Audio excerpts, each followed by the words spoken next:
Well, that was not the football game that we all expected. Start off by giving SMU credit. Coach Lashley's got a good football team, really good football team. They made plays and we didn't. Starts with me. Obviously didn't have our football team ready to go today.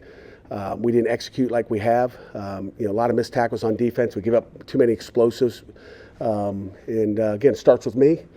And it ends with me, and I'll take full responsibility for the loss. I apologize to our fans out there. I know we all expected to get it done. It's hard to win every week.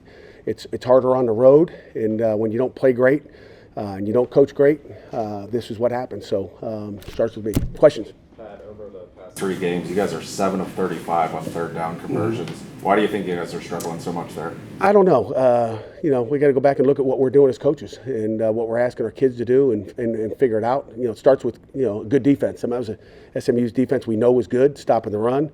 Top 25 defense in the country. They've been good all year, and we didn't do a good job. We're not making plays, we're not doing a good enough job coaching.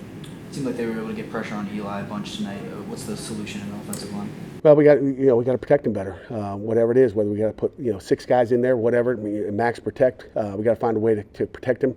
We got to get the ball out, and then we got to catch the ball. I think we had probably more drops today than in the 7 previous games all together, and we got to make plays. And it's hard to win when you're -2 in the turnover ratio.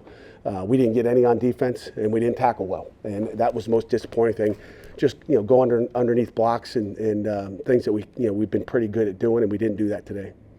It just seems like mistakes kind of compounded throughout the game. Was it just kind of one of those nights where one thing led to the next? It was one of those things. I mean, again, regardless of offense, defense, special teams, we didn't punt the ball well when we had to punt it. I think we had a 31-yard average. That's not where we've been. It's not what we've done. So it snowballed a little bit, and again, it starts with me. I got to get our guys better prepared to get a W. About Eli specifically, it just seems like he's not being as decisive as he was in the first couple games. I mean, what do you think that is about him? Or is he starting to hit a freshman wall, or what's that? Again, it's a team game. It takes 11 guys out there running the right routes, and it takes protection, and you got to trust your protection, and you got to get the ball out. And we'll look at it, but it's one of those games. He's played well all year, again, we just wanted to get him out of there at the end, just to protect him. And make sure we didn't lose him, late in that game. But hey, you can't be great every day. And again, we'll bounce back. We got Virginia at 8:00 and on Saturday night, at Acrisure Stadium, and we'll be ready for them. On your scoring drive in the second half, it seemed like he was being more decisive, like the Eli we saw at the beginning of the season. It seemed like he was making better decisions, confidence in his throws, everything like that. Yeah, again, we'll look at that videotape and see what the difference was from the first half to the second half. And again, he's always better when he knows he can just turn it loose and go. And, you had nothing to lose at that point. And we've got to play to win every down, every quarter. Again, that starts with coaching, and that's our job as coaches to get it right. You mentioned getting Eli out there to protect him. A few of those other starters, though, stayed late into that fourth quarter. Did you consider pulling them any earlier than you? We played all our tailbacks. Didn't want to pull our wideouts. I guess the offense makes that decision. They wanted to keep going. I'm sure the receivers wanted to keep going.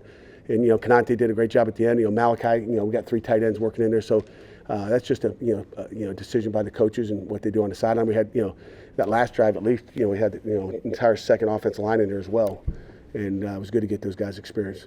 Yeah, right before halftime, obviously the kid from SMU got taken off the field on the ambulance. I saw you and Brett talking. I mean, how difficult is that for both sides to see an ambulance drive on the field? Yeah, you don't see it very often.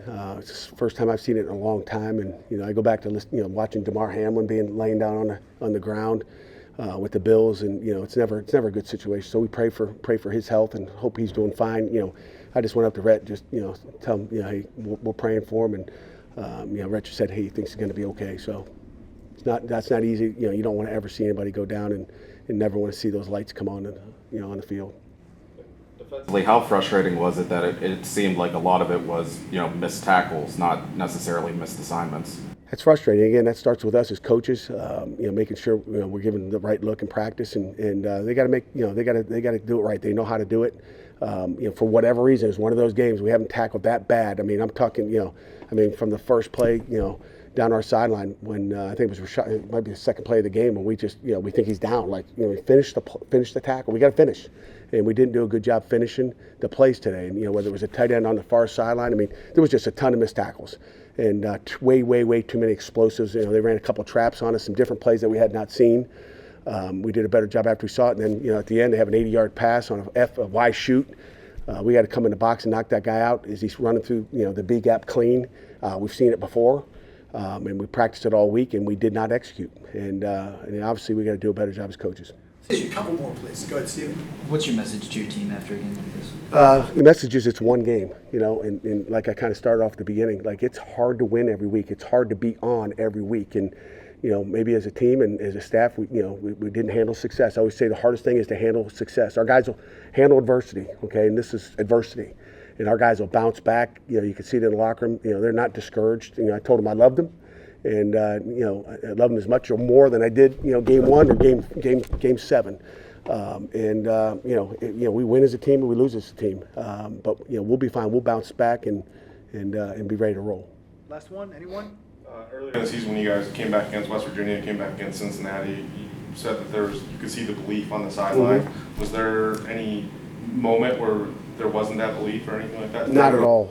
Not at all. And again, like I said, I'll give SMU credit. They came out and played hard in the second half. And again, we came out with the intentions of we were going to come back. And they believed that, at halftime they were going to come out and do it. It's not the first time we've been down. We didn't get enough stops on defense, and we didn't score enough on offense. And we didn't do a good enough job coaching, period.